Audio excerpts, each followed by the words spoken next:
Hello friends, I am your study mate Sarika Ramola और आज हम पढ़ेंगे उत्तराखंड के गढ़वाल व कुमाऊं की सांस्कृतिक एकता का प्रतीक, विश्व की सबसे लंबी पदयात्रा व भव्य यात्रा नंदा राजजात के बारे में।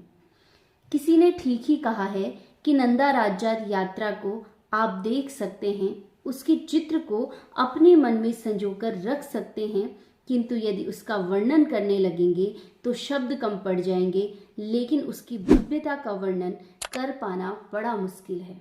तो फ्रेंड्स, आज हम इस वीडियो में एग्ज़ाम ओरिएंटेड पॉइंट्स पढ़ेंगे जो हमें कॉम्पिटिटिव एग्ज़ाम में हेल्प करेंगे और हमारे नॉलेज को बढ़ाएंगे। हम उसी पॉइंट ऑफ व्यू से नंदा राजजात यात्रा को पढ़ेंगे। तो देखते हैं नंदा राजजात यात्रा को। नंदा राजजात यात्रा को हिमालय का महाकुंभ कहा जाता है। जो नंदा राजजात है उसे क्या कहा जाता है? हिमालय का महाकुंभ। और जैसा मैंने आपको बताया, गढ़वाल व कुमाऊं की सांस्कृतिक एकता का प्रतीक है, क्योंकि गढ़वाल और कुमाऊं दोनों के लोग इस यात्रा में सम्मिलित होते हैं। विश्व की सबसे लंबी पदयात्रा है। ठीक है, ये क्वेश्चन बहुत बार पूछा जाता है कि विश्व की पैदल सबसे लंबी यात्रा कौन सी है, तो कौन सी है? नंदा राजजात यात्रा। और प्रत्येक 12 वर्ष में इसका आयोजन किया जाता है। अगर सबसे पहले हम देखें कि इसका प्रारंभ कब हुआ था, तो सबसे पहले नंदा राजजात यात्रा का प्रारंभ 1905 में हुआ था। इसका पहला पड़ाव, ठीक है, यानी इसकी शुरुआत कहाँ से होती है, सबसे ज़्यादा क्वेश्चन यहीं से पूछे जाते हैं। तो चमोली के कांसवा गांव के पास नौटी नामक स्थान से, ठीक है, ध्यान दीजिएगा, कहाँ से? नौटी नामक स्थान से, क्योंकि वहाँ पर क्या है? नंदा देवी का एक मंदिर है और यहीं से ये यात्रा शुरू होती है। इसे आप नंदा राजजात का पहला पड़ाव भी कह सकते हैं और जाती है होमकुंड तक। ठीक है, कहाँ तक जाती है? होमकुंड तक। तो ऑप्शन कभी जो भी आए रहेंगे तो आपको क्या देने हैं आंसर में? नौटी गांव से प्रारंभ होता है और होमकुंड तक जाता है।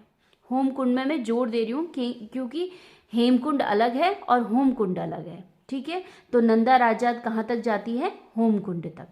इसकी लंबाई देखेंगे हम कि कितना पैदल चल के लोग इस यात्रा को पूरा करते हैं, तो इसकी लंबाई है 280 किलोमीटर। ठीक है, पद यात्रा की लंबाई कितनी है? 280 किलोमीटर। और इसमें मैंने जैसे आपको बताया कितने पड़ाव होते हैं? 20 पड़ाव होते हैं, जिसको 19 या 20 दिन में संपन्न कर दिया जाता है। इस यात्रा का जो पूरा प्रोग्राम है, इसको संपन्न करवाया जाता है चांदपुरगढ़ के राजकुंवरों द्वारा। ठीक है, चांदपुरगढ़ के राजकुंवरों द्वारा। और इसकी कुछ विशेषताएं हैं, वो हम देख लेते हैं। सबसे पहली विशेषता है इसकी, जब भी नंदा राजजात यात्रा होगी तो उसमें 4 सींगों वाला मेढ़ा, या जिसे हम खाड़ू कहते हैं, वो होना बहुत ज़रूरी है। ठीक है, कितने सींगों वाला? 4 सींगों वाला।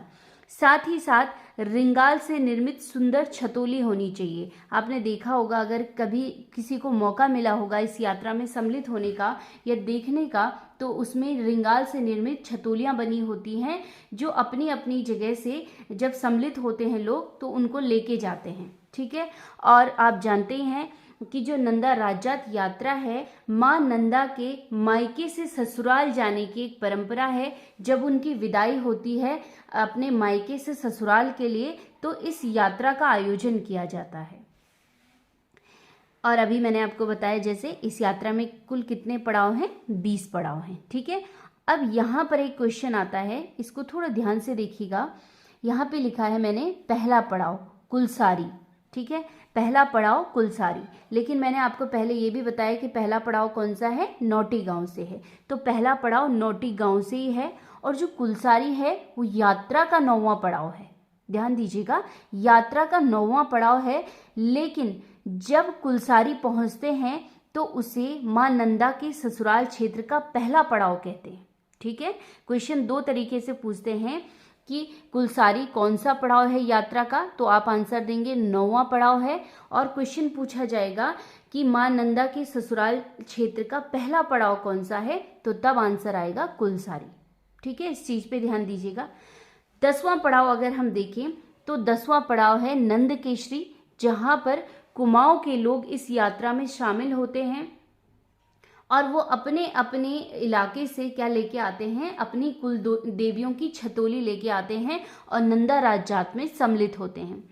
11वां पड़ाव अगर हम देखेंगे तो देवाल में आता है और 13वां पड़ाव है बाण में आता है। कहाँ पे? बाण। 13वां पड़ाव बाण में। और इसके बाद आगे कोई भी आबादी नहीं है। इसके बाद पर्वत स्टार्ट हो जाते हैं। जो चमोली जिला है यहाँ पर ज़्यादातर पर्वत पाए जाते हैं। तो अंतिम जो जगह है इस यात्रा की वो बाण है और यहाँ से आबादी आगे नहीं होती है।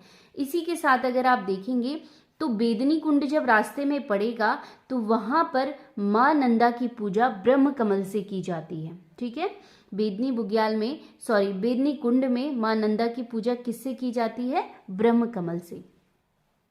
अब जब अंतिम पड़ाव होता है, अंतिम पड़ाव का मतलब है यहाँ पे पड़ाव 13 में, जहां पर आबादी खत्म हो रही है। ठीक है, जहां आबादी खत्म हो रही है वहां पर जो मेड़ा है, खाडू है, इसका श्रृंगार किया जाता है। इसमें वस्त्र, श्रृंगार, अन्न, इसके साथ इसे आगे की तरफ छोड़ दिया जाता है और ये जाता है कहाँ तक? होम कुंड तक। और होम कुंड में जो होम कुंड है वो त्रिशूल पर्वत की तलहटी पर है। त्रिशूल पर्वत की तलहटी पर है। ठीक है, तो यही होगा यात्रा का अंतिम पड़ाव। और यहाँ से जो खाडू है, जिसे मेड़ा कहते हैं, वो अपनी यात्रा में आगे की तरफ, हिमालय की तरफ निकल जाता है। इसके साथ ही अगर हम देखेंगे लास्ट ईयर के काफ़ी एग्जाम पेपर में ये क्वेश्चन पूछा गया है कि नंदा राज्यात यात्रा लास्ट टाइम अभी कब हुई थी, तो आपको बताना है 2014 में हुई और 18 जुलाई से लेकर 6 अगस्त तक। ध्यान दीजिएगा, ये डेट बहुत बार पूछी गई है कि कब से कब तक, यानी 18 जुलाई से 6 अगस्त तक। 2014 से पहले अगर आप देखेंगे तो इसे 2000 में संपन्न किया गया। जब 12 में आया तो मुहूर्त इसका नहीं निकला। 13 में जो उत्तराखंड में आपदा आई, प्राकृतिक आपदा, उसके कारण नहीं हो पाए। इसके बाद ये प्रस्तावित है 2026 में। ठीक है, अगली नंदा राज्यात यात्रा कब प्रस्तावित है? 2026 में। तो फ्रेंड्स, ये थे नंदा राज्यात से संबंधित इम्पोर्टेंट पॉइंट जो एग्जाम ओरिएंटेड थे और एग्जाम में पूछे जाते हैं। तो फ्रेंड्स, मिलते हैं हम ऐसे ही इंटरेस्टिंग टॉपिक के साथ नेक्स्ट वीडियो में। अगर आपको मेरा ये वीडियो पसंद आता है तो प्लीज़ इसे लाइक और शेयर जरूर कीजिएगा। तब तक के लिए धन्यवाद।